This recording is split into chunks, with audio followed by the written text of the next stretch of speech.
वर्धा, चंद्रपूर, गडचिरोली विधान परिषदेच्या निवडणुकीसाठी नामांकन भरण्याच्या शेवटच्या दिवशी चंद्रपूर जिल्हाधिकारी कार्यालयात चांगलीच गर्दी झाली।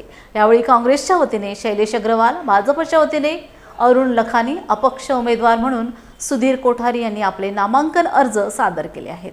यावेळी महाविकास आघाडीचे काँग्रेसचे उमेदवार शैलेश अग्रवाल यांच्यासोबत काँग्रेस नेता विजय वडेट्टीवार, खासदार प्रतिभाताई धानोरकर, माजी राज्यमंत्री रणजितदादा कांबळे आदी उपस्थित होते।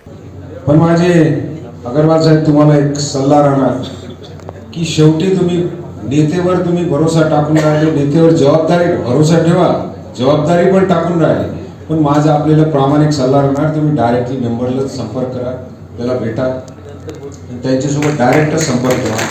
त्यासाठी शेवटी ते वोटर आम्ही बोलणारच आहोत, आम्ही जमा करणार, एकत्रित ठेवणार, पण शेवटी आपल्याला जाऊन प्रत्येकाला भेटणं अपेक्षित आहे।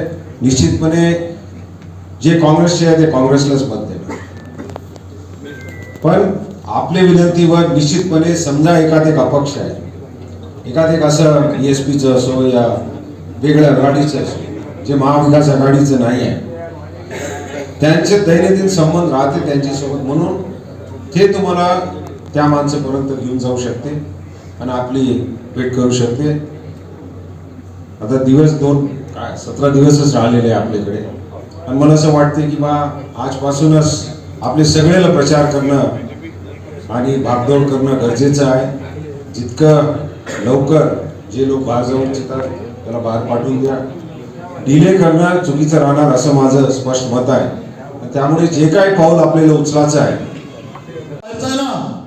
येतात जातात नागपूरचा नामदार माणूस, आपला उमेदवार आपल्या मतदारसंघातला आणि मतदारसंघातला असल्यामुळे तुम्हाला सांगता येईल की हा उमेदवार स्थानिक आहे आणि स्थानिकाच्या पाठीमागे आपण राहिलं पाहिजे।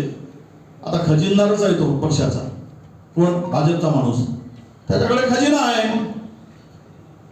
काही कमी नाहीये त्याच्याकडे, पण आपलं इमान पैशामुळं विकणं ही मात्र सगळ्यात मोठी बेईमानी आहे, हे आपण लक्षात घेऊन जे परंतु छोट्या मोठ्या आमिषाला बळी पडून जे आपले लोक इकडे तिकडे जातात त्यांच्यावर टीका टिप्पण्या करण्यापेक्षा त्यांना समजवण्याचं काम यावेळेस आपण केलं पाहिजे, त्यांचा विश्वास पुन्हा संपादित करण्याचा प्रयत्न आपण केला पाहिजे। एवढंच मी या ठिकाणी माझं मत मांडेल।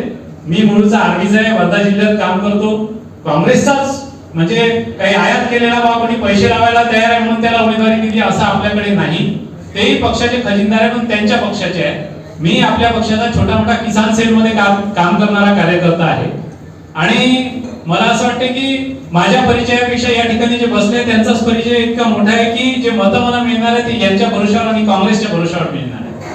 म्हणून फारसा माझा काही परिचय देण्यात मी वेळ घालवत नाही, नेते बोलणार आहेत आणि खरं मार्गदर्शन त्यांच्याचकडून आपल्याला घ्यायचं आहे, ऐकायचं आहे।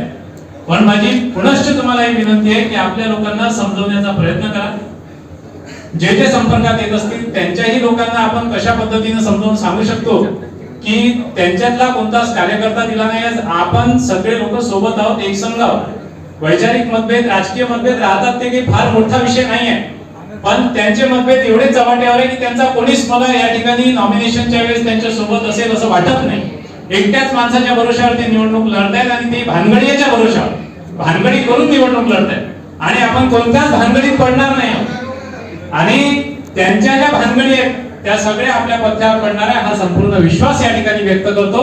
आपल्या सगळ्यांचा शुभाशीर्वाद मला लाभेल अशी आशा व्यक्त करतो आणि या ठिकाणी मी नेत्यांवर विश्वास ठेवून निवडणूक लढतोय हे तुम्हाला एकदम ऑनेस्टली सांगतो आणि माझा विश्वास हा काँग्रेसचा विश्वास आहे आणि माझा विश्वास आहे की निवडणूक कितीही मोठा धनाढ्य त्या ठिकाणी विरोधात असू द्या, ही निवडणूक जिंकण्याचा अजूनही मला पूर्ण कॉन्फिडन्स आहे, मला पूर्णतः असं वाटते की निवडणूक निश्चित 100% आपण निवडून येणार आहोत, जिंकणार आहोत।